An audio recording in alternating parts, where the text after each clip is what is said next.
Hi everyone and welcome. In the previous video we have covered that how we can integrate this two Modbus IO card with Node-RED using Modbus serial communication. We have connected this two cards serially with our laptop and we were firing our DO, we were reading the sensor data, we are providing analog output voltage to our digital voltmeters. Okay, so we have done all these things in the previous video, but we were using Modbus serial communication. Now in this video we will use Modbus TCP communication. Okay, so you can see this two cable here. Okay, green and blue cable. Okay, so those are serial communication cables. So I have connected this green and blue cable with this gateway. Okay, so this is the ZLAN5143D Modbus serial to Modbus TCP converter gateway. Okay, so our serial data will be converted into TCP data using this ZLAN5143D gateway, and we are communicating with this two Modbus IO using our LAN cable. Okay, so previously we have did operations using Modbus serial communication. Now we will see same operation with Modbus TCP communication, and this two Modbus IO card is brought to you by the Augmatic Technologies Private Limited, and they are manufacturer of this kind of Modbus IO cards. Okay, so if you want to buy this kind of Modbus IO card, then you can directly call them on their salesperson number, or also you can visit their website to directly order from online.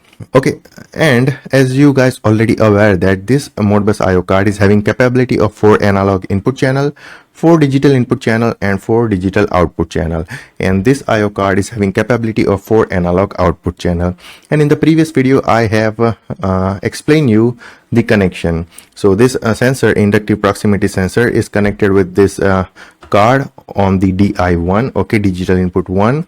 This 2 LED is connected with this card on DO1 and DO2. Okay, so we can turn on this LED on and off by operating this DO1 and DO2.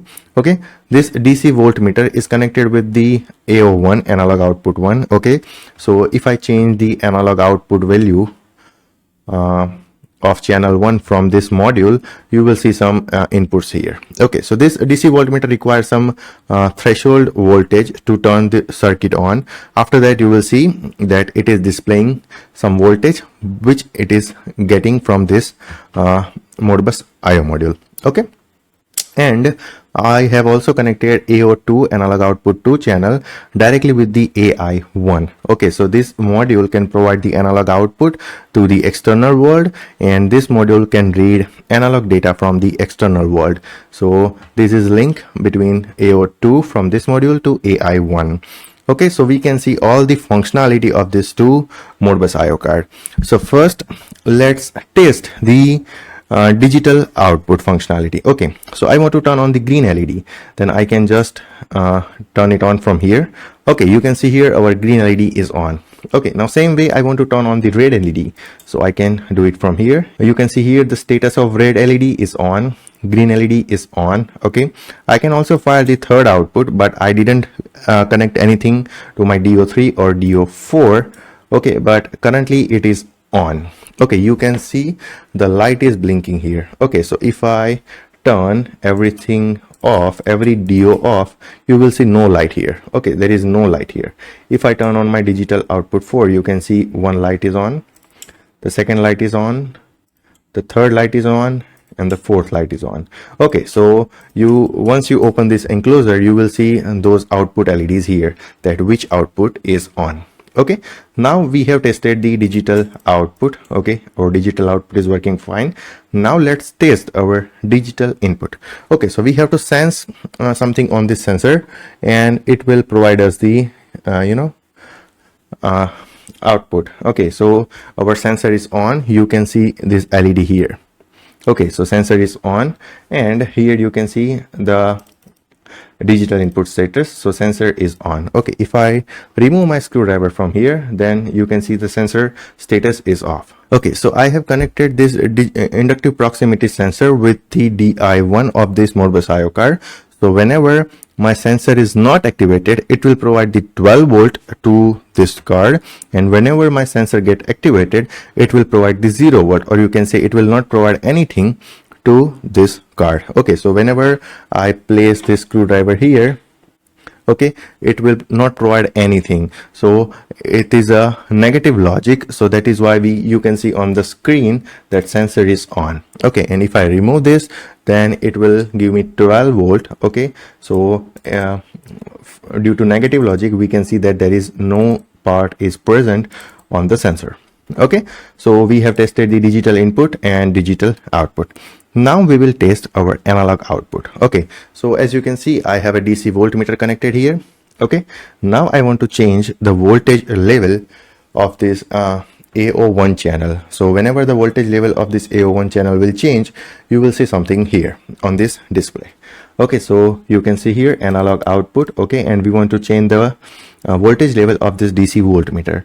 DC voltmeter requires 4 volt, okay, 3.5 to 4 volt to turn on its own circuit. So after that, it will start displaying the voltage. So if I go to 4 volt,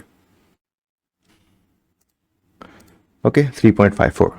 Yeah, you can see here 2.8 is something visible on this display. Okay, but it is not that bright as other lights are. Okay, so if I increase the voltage, then you can see it is comparatively bright than the previous readings. Okay, so if I increase my voltage like 5 voltage, it will give you the 3.10 voltage, because it is consuming some voltage inside. Okay, it is consuming some voltage to turn on its own circuit.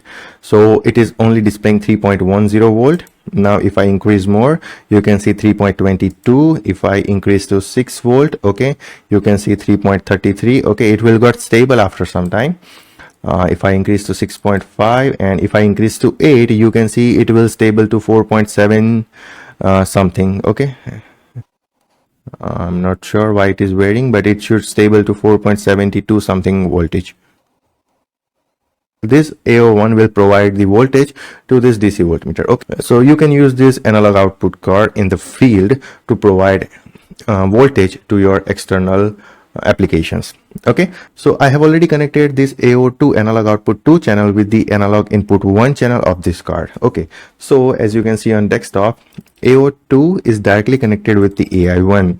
So if I change anything to AO2, that will affect the AI1 proportionally. Okay, the value will be different, okay, but it will graph will be proportional.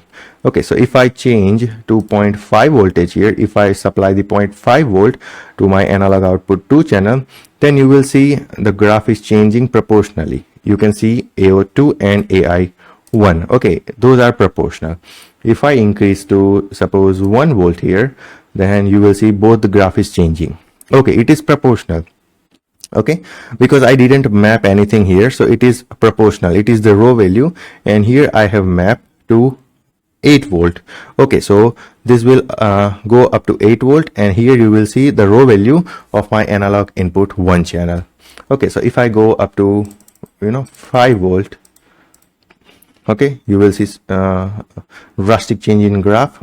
You can see the current value is yeah, you can see the current value is 238, and here is the current value of 4.9 is equal to 5 volt around. Okay, so this is how you can use the analog output from this Modbus IO card, and this is how you can use analog input from this Modbus IO card.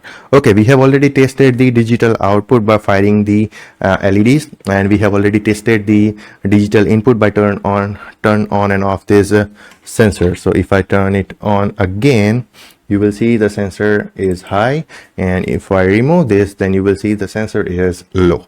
Okay, so this is how you can use this 2 Modbus IO card in your industrial application. You can connect this kind of industrial converter, Modbus serial to Modbus TCP converter, to convert your Modbus serial data into Modbus TCP data. Okay, so you can buy this card from Augmatic Technologies Private Limited website. You can also call their salesperson number to buy this kind of Modbus IO card. Okay, the card is also came with the Modbus TCP support. Right now you can see I have connected this Modbus serial cable here.